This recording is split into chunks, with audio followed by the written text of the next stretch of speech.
your new office. We can finally get back to work. I want you to strip. Bill and I are not having an affair.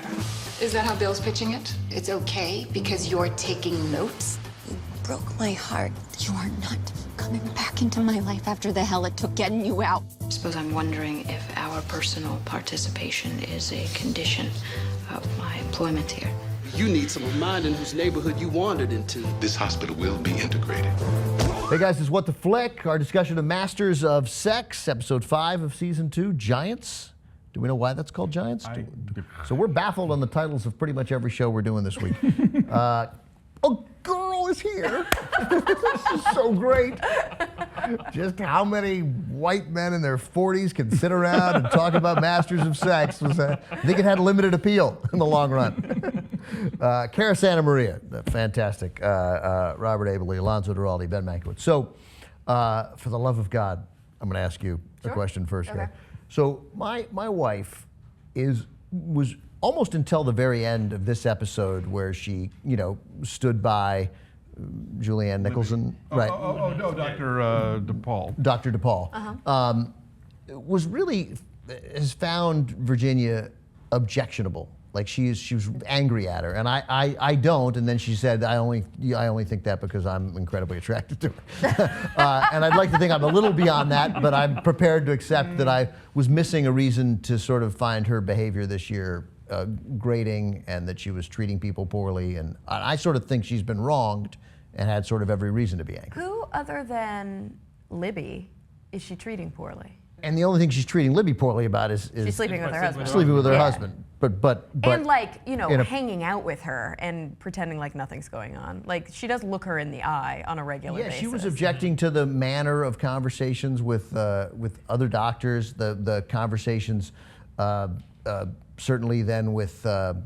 DePaul. That she thought Dr. DePaul was 100% right and Libby 100% wrong, and that. Yeah, I mean, I think towards the end when she kind of stood up for herself to Dr. DePaul and said, like, why is it that whatever I'm doing in my personal life or whatever I'm doing in my work outside of this office why should it reflect on what I'm doing here if I'm doing my job and I'm doing it to the fullest?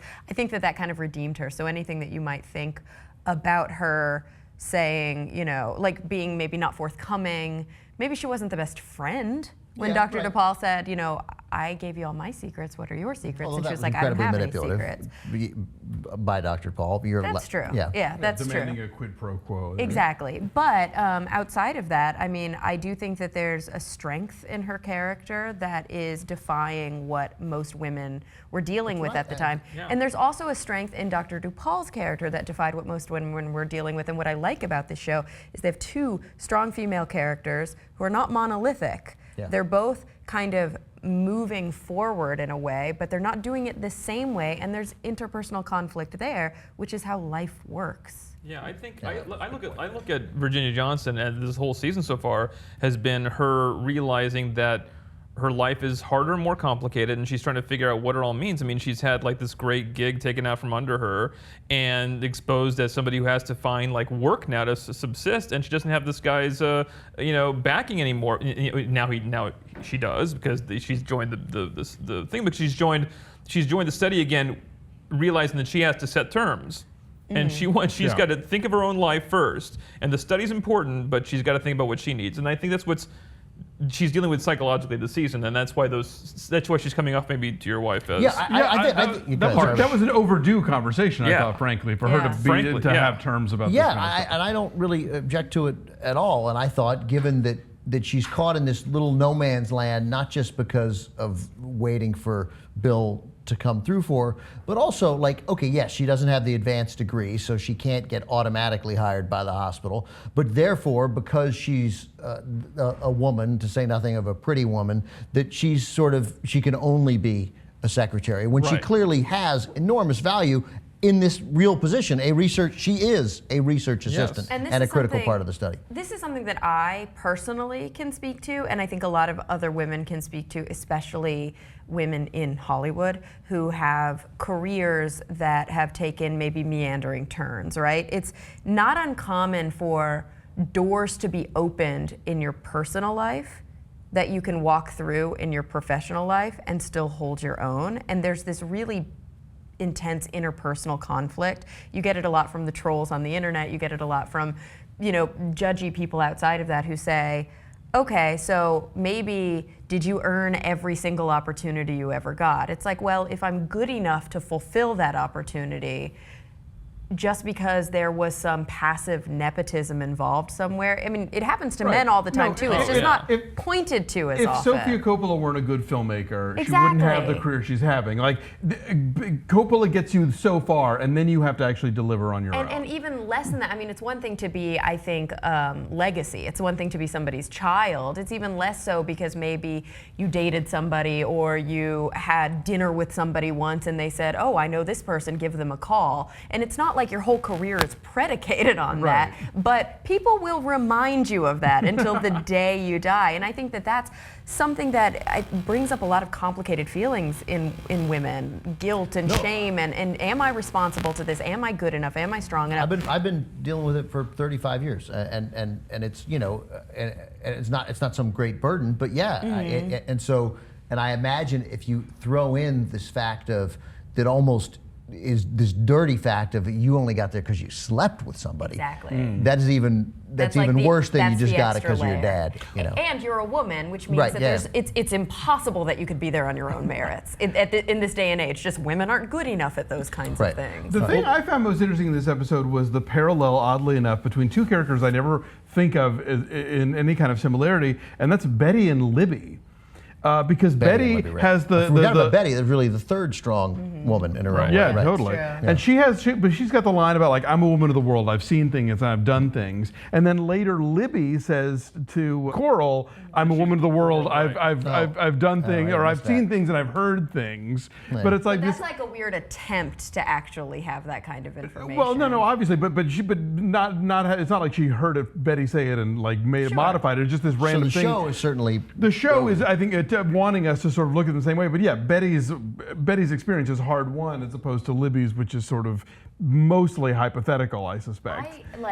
I just can't like her anymore. Is that? I mean, are they making me not Libby? like her anymore? Yeah, Libby. Because of the Coral thing. It's getting hard, but I mean, like it's so hard to like a character that's like implicitly racist. I'm going to throw my wife under the bus even further. I'm going to actually put her and pick a bus up and lay it down on top of her. Gently, Ben. And she's incredibly frustrated by the racism because she's so sympathetic to Libby. Like this is terrible what's happening to her, even though I thought right from the beginning, I haven't liked her from episode 1.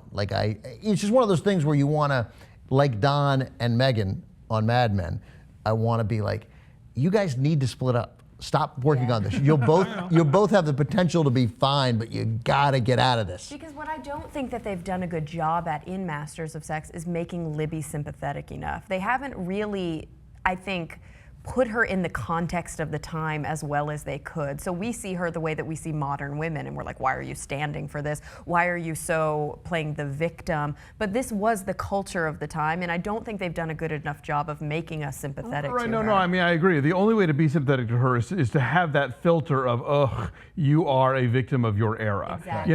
And even the racism, I will give her that, in that it's not that she's this horrible, like, foam spittle fleck, racist, but she is a genteel racist because it was so ingrained in the culture. Yes. And she was just a part of that culture and not somebody who really thought enough about the subject to question her own motivations or opinions or where all this stuff was coming from. And believe me, there are people in the modern day who are just as bad in terms of having ways of thought about things and not looking into why they think that way or how they've been programmed to think that way. Well, yeah, I mean, she is a walking victim mentality. That's how they've developed. She's very one note. She's not very deep as a character. She's just walking around, oh, woe is me, I'm oppressed. My husband doesn't pay enough attention to me. This baby is going to be the death of me. Nobody is here for me. And then you throw racism on top of that, and it makes her sort of almost unrecoverable. Exactly. To be a sympathetic character. Yeah, I mean, it's interesting because the show seems set up to be about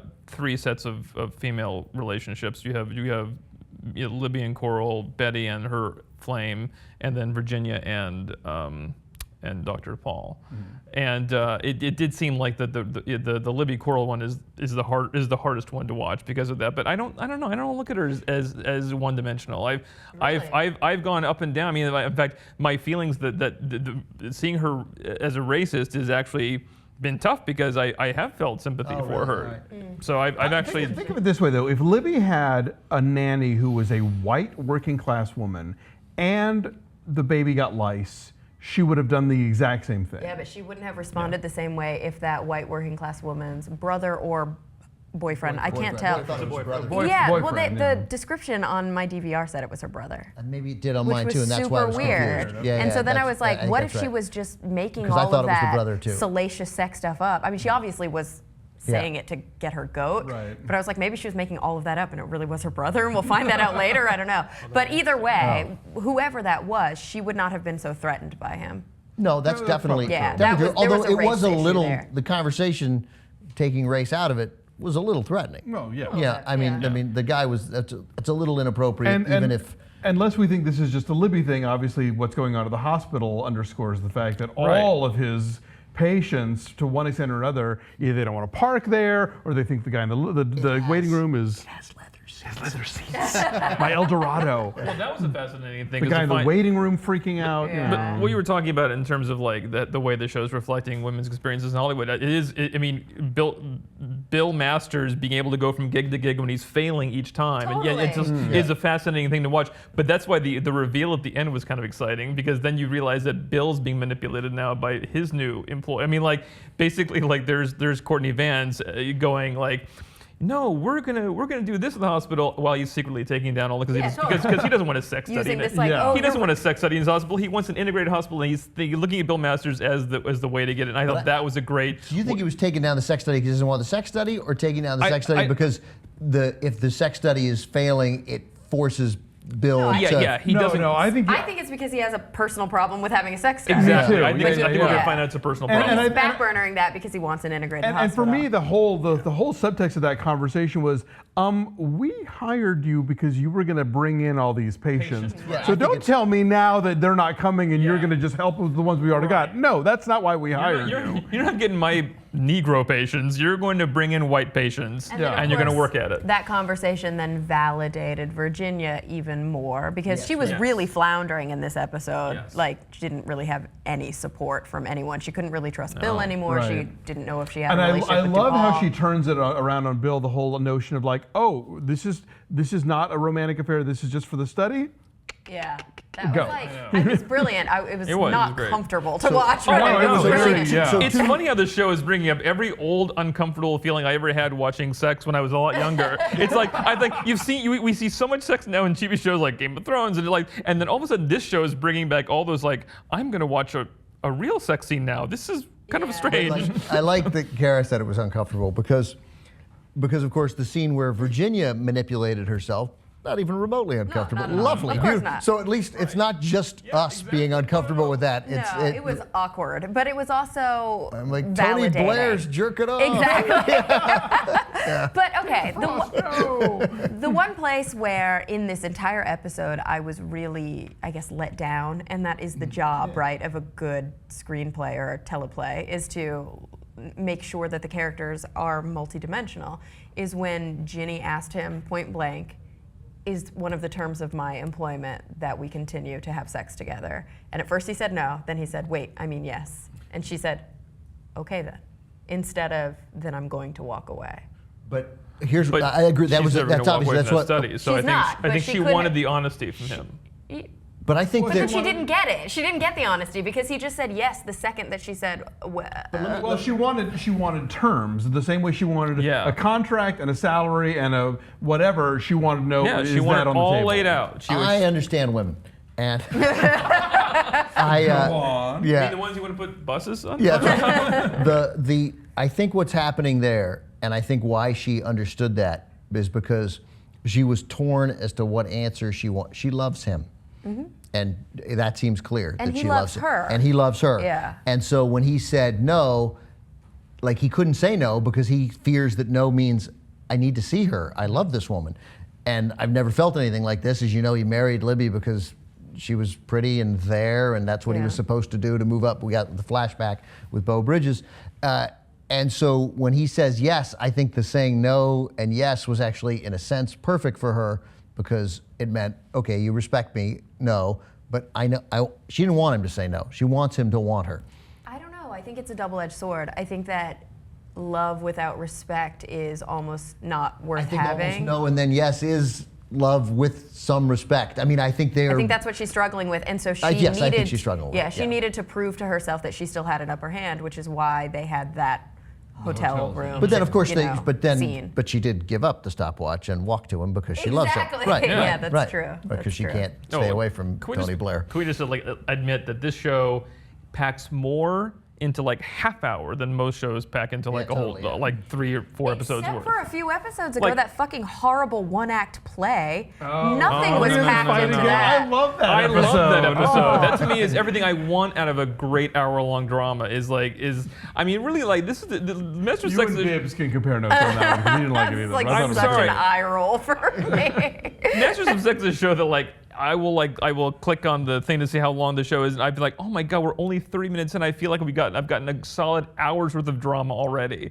and that is always how I feel about Masters of Sex, and I kind of love that. Felt like it was 12 hours long. That episode was. I'm so sorry I missed that discussion, because where that episode's biggest flaw is that was a 15-round fight at 3 minutes a round. Yes. And so that fight, 45 minutes plus the minute. We talked about that. That was like they had 4 hours there. Well, that was an artistic choice. That was taking into consideration what you might think. That was the show going. Things last longer than they seem. It's not even that. It's just so on the nose. And this is, I mean, if I come on What the Flick anymore, you'll probably hear me in my cynicism complain about this a lot more. I kind of feel like TV shows now are, so I just finished watching The Wire, and now I'm watching West Wing.